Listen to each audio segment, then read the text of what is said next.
Hi friends, this is simply my passion. അപ്പം ഇന്ന് കാണിക്കാൻ പോകുന്നത് ചിക്കൻ ചങ്കേസിയുടെ റെസിപ്പിയാണ്. കുറച്ച് പേർക്ക് കറി ഉണ്ടാവും, എന്നാലും കൂടുതൽ പേർക്ക് പരിചയം ഉണ്ടാവില്ല ഈ ചങ്കേസി. അപ്പോൾ ഇതൊരു നോർത്ത് ഇന്ത്യൻ ഡിഷാണ്. മോസ്റ്റ്ലി ഡൽഹിയിലാണ് ഇത് കുറച്ചും കൂടി പോപ്പുലർ.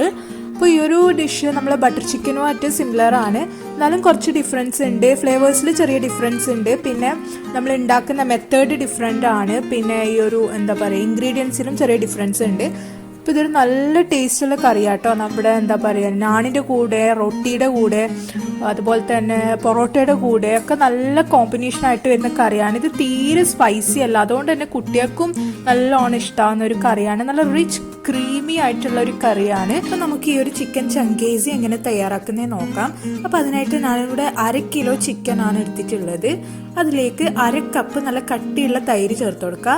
തൈര് നമ്മൾ തുണിയിൽ കെട്ടിവെച്ച് അതിൻ്റെ വെള്ളമൊക്കെ കളഞ്ഞിട്ടെടുത്തതാണ്. ഇനി അതിലേക്ക് ഒരു ചെറുനാരങ്ങയുടെ നീര് ചേർത്ത് കൊടുക്കുക. പിന്നെ 2 teaspoon Kashmiri red chilli powder, പിന്നെ 1 ടീസ്പൂണ് ഗരം മസാല പൗഡർ, അതുപോലെ തന്നെ 1 ടീസ്പൂണ് ഇഞ്ചി വെളുത്തുള്ളി പേസ്റ്റ്, പിന്നെ ആവശ്യത്തിന് ഉപ്പും കൂടി ചേർത്ത് കൊടുത്ത് ചിക്കൻ നന്നായിട്ട് തന്നെ ഒന്ന് മാരിനേറ്റ് ചെയ്യുക. ഇനി ഈ മാരിനേറ്റ് ചെയ്ത ചിക്കൻ മിനിമം 2 മണിക്കൂറെങ്കിലും ഒന്ന് ഫ്രിഡ്ജിൽ വെക്കാം. മാക്സിമം നിങ്ങൾക്ക് ഓവർനൈറ്റ് ഒക്കെ വെക്കാം. എത്ര കൂടുതൽ വെക്കുന്നോ അത്രയും നല്ല സോഫ്റ്റും പിന്നെ അത്രയും ടേസ്റ്റി ആയിരിക്കും നമ്മുടെ ചിക്കൻ. ഇനി ഒരു പാനിലേക്ക് 1 ടേബിൾ സ്പൂൺ ഗീ ചേർത്ത് കൊടുക്കുക. അതിലേക്ക് 2 മീഡിയം സൈസുള്ള ഉള്ളി മുറിച്ചത് ചേർത്ത് കൊടുക്കുക. പിന്നെ ഒരു 7 അണ്ടിപ്പരിപ്പ് കൂടി ചേർത്ത് കൊടുക്കുക. പിന്നെ അതൊന്ന് സോട്ട് ചെയ്ത് കൊടുക്കാം. അപ്പോൾ ഗീ തന്നെ യൂസ് ചെയ്യണം, ബിക്കോസ് ആ ഗീയുടെ ഒരു ഫ്ലേവറാണ് നമുക്ക് ഈ കറിയിൽ ആവശ്യം. അപ്പോൾ ഇത് ഏകദേശം ഇതുപോലെ ഒരു ബ്രൗൺ കളർ ആവുന്നത് വരെ ഒന്ന് സോട്ട് ചെയ്ത് കൊടുക്കുക. ഏകദേശം ഉള്ളിയൊക്കെ ഒന്ന് പൊരിയാൻ തുടങ്ങുമല്ലോ, അതാണ് കറക്റ്റ് ടൈം. ആ ടൈം വരെ ഒന്ന് സോട്ട് ചെയ്ത് കൊടുക്കാം. ഇനി ഇതൊന്ന് തണുത്തതിന് ശേഷം നമുക്ക് പേസ്റ്റ് ആക്കി എടുക്കാം.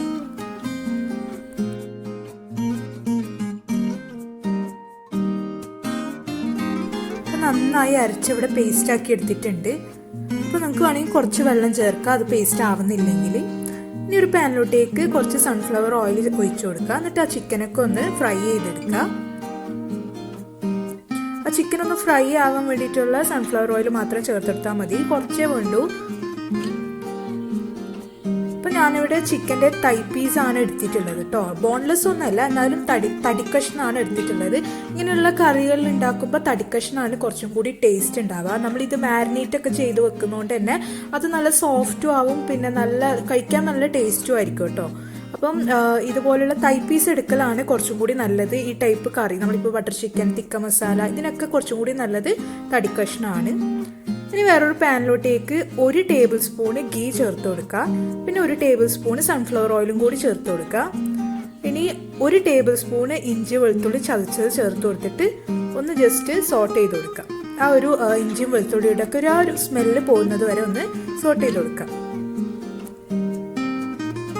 ഇനി അതിലേക്ക് ടൊമാറ്റോ പ്യൂരി ചേർത്ത് കൊടുക്കുക. അപ്പം ഞാനിവിടെ 2 മീഡിയം സൈസുള്ള തക്കാളി മിക്സിയിലൊന്ന് അടിച്ച് പേസ്റ്റാക്കി എടുത്തതാണ്.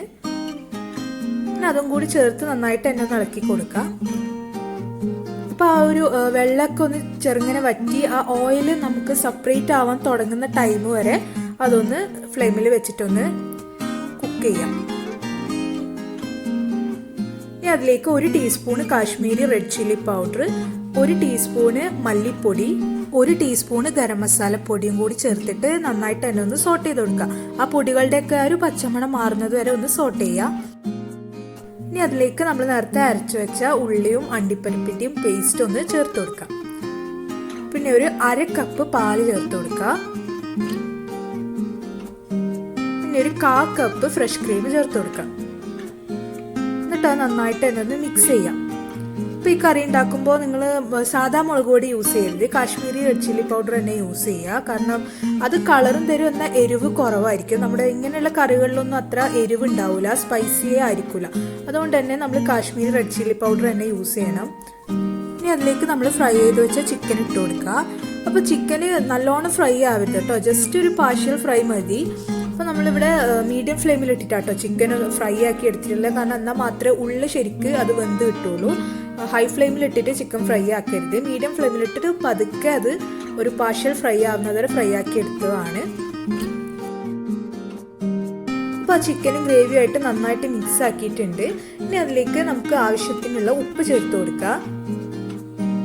പിന്നെ ഒരു 3/4 ടേബിൾ സ്പൂണ് കസൂരി മേത്തി ചേർത്ത് കൊടുക്കാം. പിന്നെ അതിന് ആവശ്യത്തിന് വെള്ളം ചേർത്ത് കൊടുക്കുക. നിങ്ങൾ തിക്നെസ്സിന് എത്രയാണോ തിക്നെസ് വേണ്ടത് അതിനനുസരിച്ചിട്ട് വെള്ളം ചേർത്ത് കൊടുക്കുക. ഒരുപാട് വെള്ളം ചേർത്ത് നന്ന ലൂസാക്കരുത്, കാരണം ഇത് നല്ല ക്രീമി ആ ഒരു തിക്കായിട്ടാണ് ഈ കറി ഉണ്ടാവുക. അപ്പോൾ ആവശ്യത്തിന് നോക്കി വെള്ളം ഒഴിച്ചു കൊടുത്തിട്ട് നന്നായിട്ട് തന്നെ ഒന്ന് മിക്സ് ചെയ്ത് കൊടുക്കുക. എന്നിട്ട് അതൊന്ന് കവർ ചെയ്തിട്ട് കുക്ക് ചെയ്യണം. ഒരു 5 മിനിറ്റ് വരെ ഹൈ ഫ്ലെയിമിൽ വെച്ചിട്ട് തന്നെ കുക്ക് ചെയ്തെടുക്കുക. അപ്പോൾ ചിക്കനും ആ ഗ്രേവിയൊക്കെ ആയിട്ട് നന്നായിട്ട് കമ്പൈൻ ആയിട്ട് വരും തിളച്ച് കഴിഞ്ഞിട്ട്. അപ്പോൾ നമ്മുടെ കറി ഇവിടെ റെഡി ആയിട്ടുണ്ട്. അപ്പോൾ ഇതാണ് നമ്മുടെ ചിക്കൻ ചങ്കേസി. പേരൊക്കെ അടിപൊളിയാണ്, അതുപോലെ തന്നെയാണ് കഴിക്കാനും നല്ല സൂപ്പർ ടേസ്റ്റ് ആണ് കഴിക്കാൻ. അപ്പോൾ നമ്മുടെ നാന്റെ കൂടെ റൊട്ടിയുടെ കൂടെയൊക്കെയാണ് ഇതിന്റെ ബെസ്റ്റ് കോമ്പിനേഷൻ. അപ്പോൾ എല്ലാവരും ഒന്ന് ട്രൈ ചെയ്യുക, ഫീഡ്ബാക്ക് അറിയിക്കാൻ മറക്കരുത്.